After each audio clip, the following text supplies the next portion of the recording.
After parking your car, a new controversy worth discussing later, you can make your way to the entrance of the gardens. Here you'll find the ticket office as well as several options for refreshments.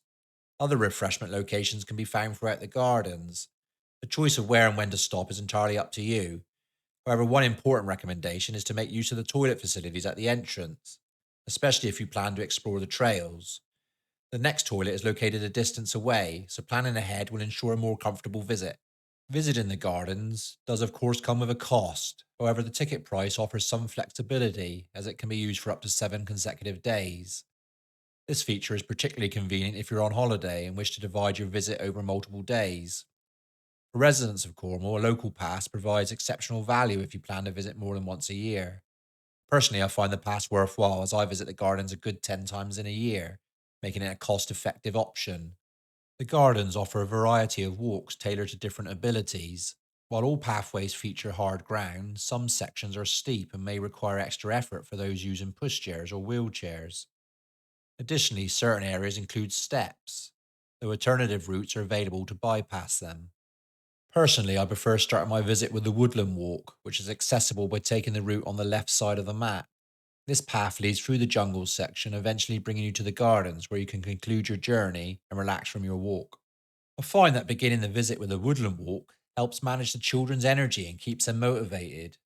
By offering the incentive of reaching the play area and enjoying an ice cream at the end of the walk, they stay more focused and less prone to complaining all the way around. This approach is far more effective than starting with the play area, as it can be difficult to encourage them to continue walking afterwards. The first thing you encounter is the Giant's Head and the Giant's Adventure Trail. However, this area has been undergoing maintenance for an extended period and still remains closed. After a long walk with the children, you might relate to this mud made sculpture. At this junction on the path, you have the option to turn left, bypassing the remainder of the forest walk and the jungle. This route leads directly to the playground, passing by a field known as the West Lawn, which offers some nice views of Mevagissey and the sea in the distance. Throughout your journey, you will encounter several information points, which can be quite useful if you're interested in learning more about the local wildlife. For now, I will continue my journey along the Woodland Walk, taking the path known as the Georgian Ride West. Along the Woodland Walk, there are several points of interest to explore. This will help break the walk up for you and the kids. First is a bee observation hive, featuring information about bees and allowing you to see them in action. Next, you will come across an insect hotel, where you might encounter various bugs and insects, depending on the season. As you continue your walk along the Georgian Ride path, you will find the trail is entirely downhill. Of course, you could choose to take the path in the opposite direction. However, if you have a pushchair, you would need to navigate uphill, which can be quite challenging. Although the ground is firm, it is rather uneven, likely due to the effects of rain and the wear caused by thousands of footsteps over time. By following my recommendation and taking the path this way, you're downhill, and you will likely find the journey much easier. Upon reaching another junction in the path, you are presented with two options. The left route leads to the Butler's Path, bypassing the jungle and the remainder of the walks, ultimately taking you back to the West Lawn. I'm going to go right, heading towards the Lost Valley and the jungle part. At the bottom of the path, you will encounter the charcoal sculpture, which looks like flames roaring into the sky. It's situated next to a small pond at the base of a stream near the bottom of the jungle gardens. In my opinion, walking along the right hand side of the path through the jungle section offers the more enjoyable experience despite being fairly steep, as it provides the best views of the jungle. However, if you wish to cross the jungle rope bridge, you will need to take the left hand path. The bridge operates a one way system to maintain the flow of visitors, and the path I am following leads to the bridge exit rather than its entrance. The jungle path has numerous ponds that have a tranquil and serene charm. I find water features particularly captivating as they add a touch of magic to their surrounding scenery.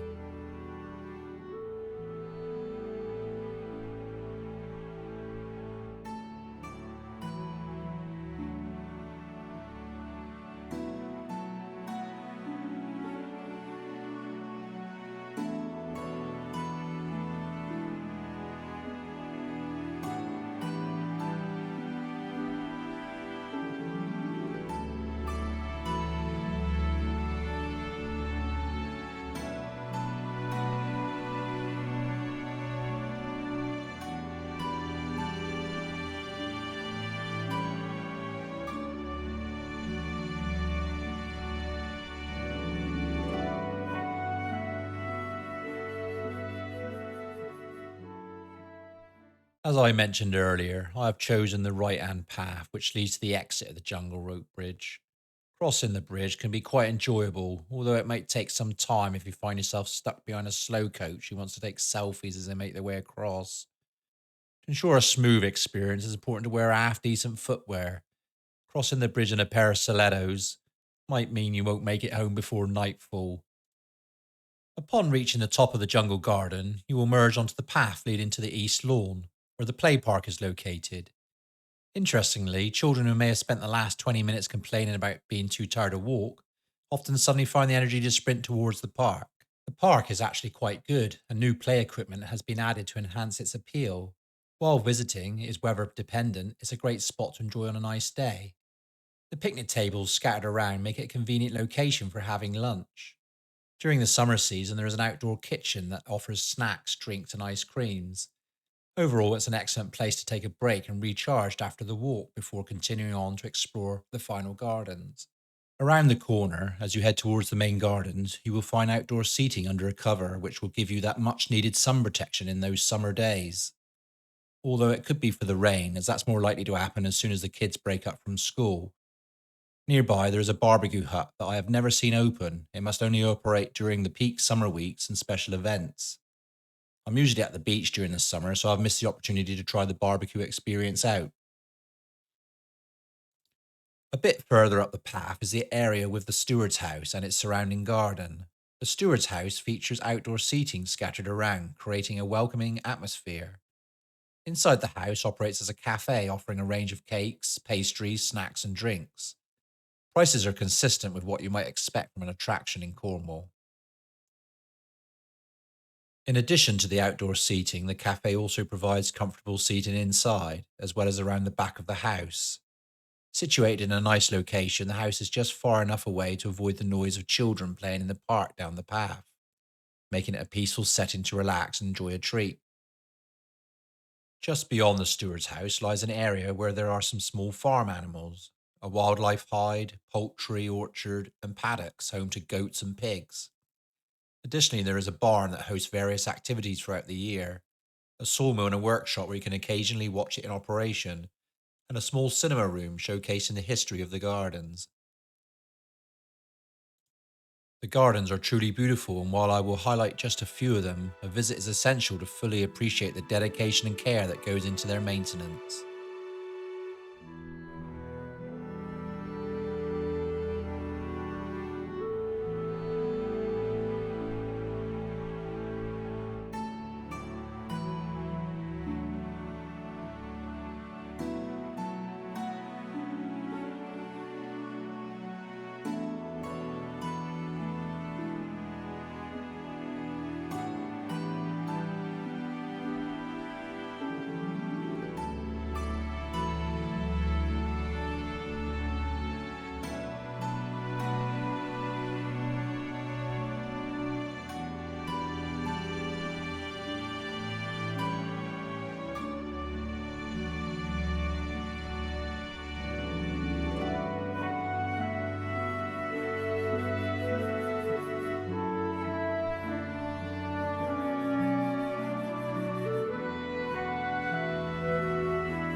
I have now completed exploring the gardens and reached the exit.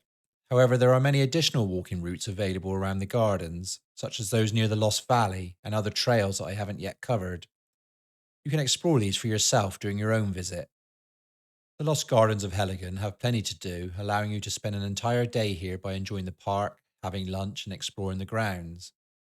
As a regular visitor, I often spend up to 4 hours here without even delving into the gardens or completing half the available walks. As you leave, you will pass through the gift shop, where you can purchase a souvenir to take home. Additionally, there is a restaurant where you can enjoy a meal before beginning your journey home. As mentioned at the start of the video, let's talk about parking.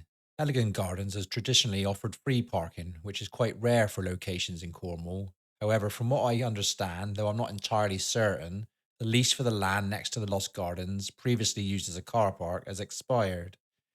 The landowner has since installed parking meters, meaning that visitors now need to pay to park in that area. There is, however, a smaller car park on the left which remains free for pass holders. This is another great reason to consider acquiring a locals pass if you're eligible. While the parking charges aren't a deal breaker, they do add to the overall cost of your day out. Overall, Heligan Gardens is a wonderful place to visit if you're in Cornwall. The gardens host a variety of events such as night garden, visits from Father Christmas, barbecues, craft days, and they have guided tours around the estate. Be sure to check their website for detailed event listings. If you enjoy outdoor walks, whether as a family, activity, or a solo excursion, Heligan Gardens is well worth a visit. Thank you all for watching, and I'll see you next time. Cheers, you.